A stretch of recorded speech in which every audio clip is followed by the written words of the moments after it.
Kembali lagi bersama Movie.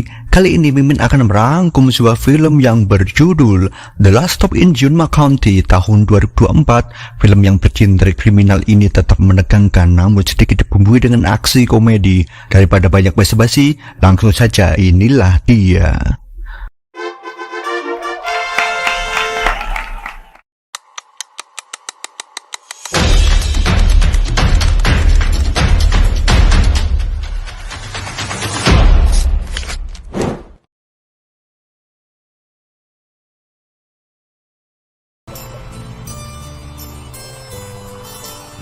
Berlatar di sebuah pertamini, film kali ini memperlihatkan seorang pria, sebut saja Samsul, yang ingin mengisi bensin di sana. Sayang sekali, kata si penjual bensinnya sedang kosong dan meminta si Samsul untuk menunggu hingga truk tangki datang. Sorry, but our gas pumps are dry.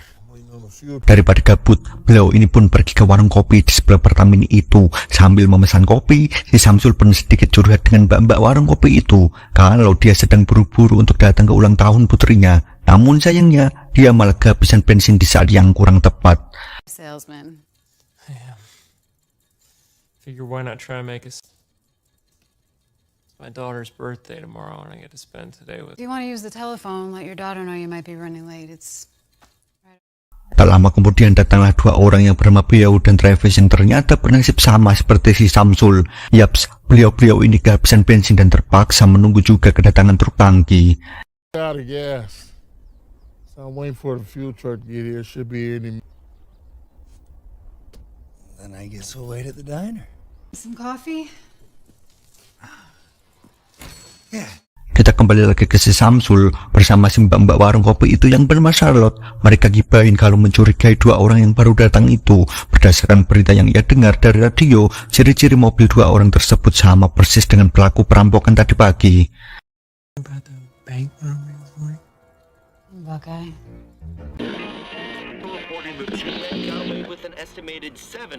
Charlotte pun langsung menelpon suaminya yang kebetulan bekerja sebagai polisi.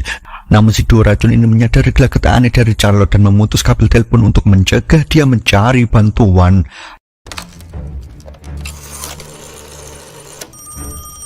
You calling? My husband.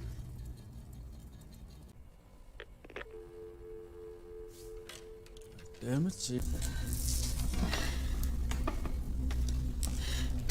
Samsul dan Charlotte yang nyawanya terancam kini pun dipaksa untuk jaga rahasia, terutama apabila ada pelanggan yang baru datang. Think stupid, I'll shoot you in the face. Understood? You pull yourself together and get back behind that counter. And smile on your face. If anybody comes. Tak lama kemudian datanglah pelanggan baru, yaitu sepasang lansia. Seolah tak terjadi apa-apa sebelumnya, Charlotte pun melayani pelanggan tersebut dengan seperti biasanya. Rhubarb. Singkat cerita, seorang polisi muda yang bernama Kevin mendapat tugas dari atasannya yang tak lain adalah suaminya Charlotte untuk membelikan kopi. Charlotte pun tak menyia-nyiakan kesempatan itu untuk memberi kode kepada suaminya yang bernama Charlie itu kalau dia dalam bahaya. Dia menuliskan sebuah pesan di tutup gelas kopinya. Namun saat Kevin membawanya keluar dari warung, beliau ini malah menabrak Travis yang baru saja datang dari toilet. Just the two coffees? Oh, better make it 3.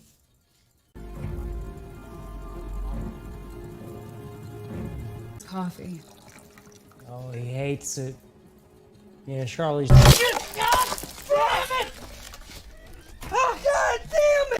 No way, man. Di sisi lain, pasangan muda-mudi pengangguran Miles dan Sibyl ini juga datang ke pertamini itu. Awalnya mereka hanya berniat untuk mengisi bensin, tapi setelah melihat mobil si dua racun, Miles menyadari kalau itu ciri-ciri perampok yang ada di berita. Dengan hanya bermodal kunci ban, Miles pun mencoba menjongkel bagasi mobil tersebut. Namun sayang sekali aksinya malah kepergok si petugas pertamini.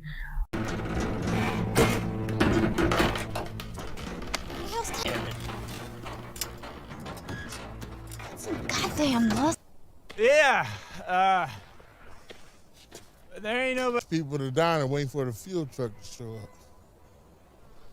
Lagi dan lagi, datanglah seorang pria gondrong di warungnya Mbak Charlotte. Kali ini alasan dia datang bukan karena kehabisan bensin, tapi hanya ingin memesan makanan di tempat itu. Go wrong with this gravy. Well, all right.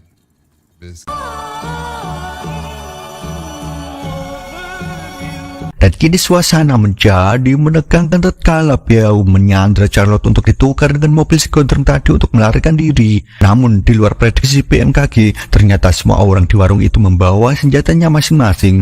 Si gondrong yang tak ingin ada pertumpahan darah itu pun bersedia memberikan kuncinya asal Charlotte tidak kenapa-napa. As I say, I'm gonna need the keys to that truck. Money, so I'm gonna help you out, okay? Sounds like a fair deal. Tapi semua berubah jadi tak terkendali ketika Charlotte mengeluarkan pisaunya dan...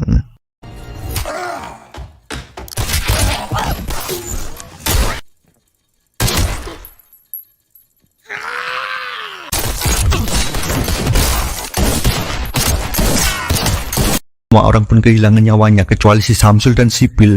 Ya, duel 1 lawan 1 itu berlangsung sangat sengit karena Sibyl mengincar uang hasil rampokan itu dan tak ingin membaginya dengan si Samsul. Si Samsul yang sebenarnya tidak menginginkan uang haram itu kini terpaksa menghabisi Sibyl dengan menusukkan pisau tepat di karena sedari tadi dia mengancam nyawanya Samsul.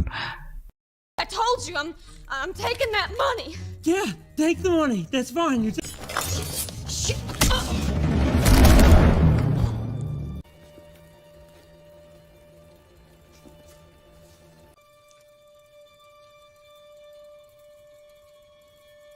Kini hanya tersisa Samsul yang masih selamat dalam tragedi tersebut. Dia pun ngecek satu persatu orang di sana untuk memastikan hanya dia yang masih hidup. Beliau ini pun segera menelpon kantor polisi dari ruangan petugas Pertamini. Sayang sekali, tak ada balasan dari panggilan tersebut. Samsul pun sangat kebingungan dengan apa yang baru saja dia alami, hingga tiba-tiba saja dia terkena godaan setan untuk mengambil uang haram tersebut. Dengan cerdik, dia mengambil tas yang berisi segepok uang itu untuk dipindahkan ke dalam mobilnya. Dan tak hanya uang itu saja yang dia pindahkan, Samsul ini juga memindahkan bensin yang ada di mobil si gondrong ke dalam mobilnya.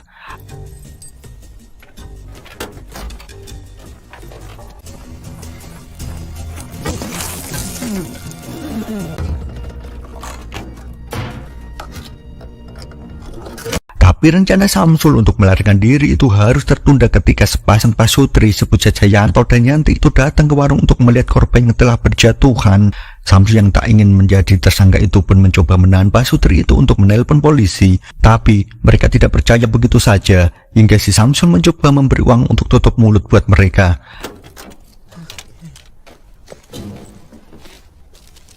Namun kecerobohan terjadi di sini. Si Samsul tak sengaja menembak Yanti hingga akhirnya membuat si Yanto menjadi emosi. Baku hantam pun terjadi di sana dan tanpa mau mengambil resiko akhirnya Samsul nekat menghabisi Yanto.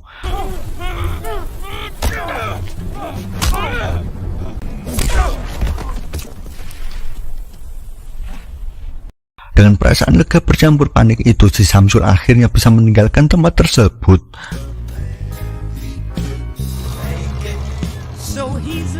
Di sisi lain, Charlie yang dari tadi mencoba menelpon warungnya Charlotte pun kini mulai merasa ada yang aneh. Bersama Kevin, dia pun langsung bergegas menuju lokasi. Sesampainya di lokasi, Charlie pun sangat shock dengan melihat kondisi sang istri yang sudah tidak bernyawa. Instingnya sebagai seorang polisi itu pun langsung mencari petunjuk yang ada di TKP. Beliau ini melihat tanah yang basah karena bensin tumpah dan itu artinya baru saja seseorang pergi meninggalkan tempat itu.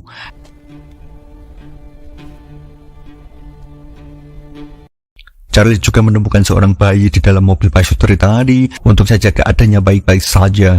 Akhirnya Charlie berniat meminta bantuan ke kantornya, sementara Kevin bertugas untuk menjaga TKP termasuk juga bayi malang itu.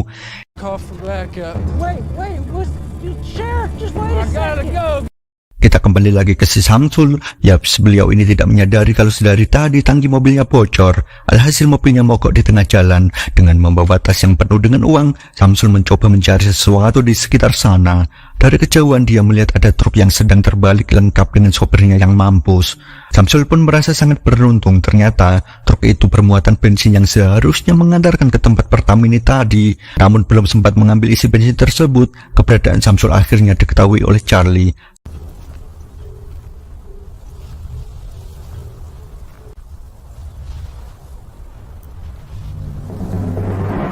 Samsul yang sudah terpojok itu pun mencoba menjelaskan semua yang terjadi kalau dia bukan yang melakukan penembakan dan perampokan. Namun Charlie tetap menganggap dia bersalah karena telah menusuk sipil dan menelantarkan bayi dari pasutri. Open that girl's chest! Come out from behind there! Right! Di akhir film memperlihatkan Samsul mencoba membakar truk itu dan melarikan diri, tapi sayangnya beliau ini berhasil ditembak Charlie sebelum truk tersebut terbakar.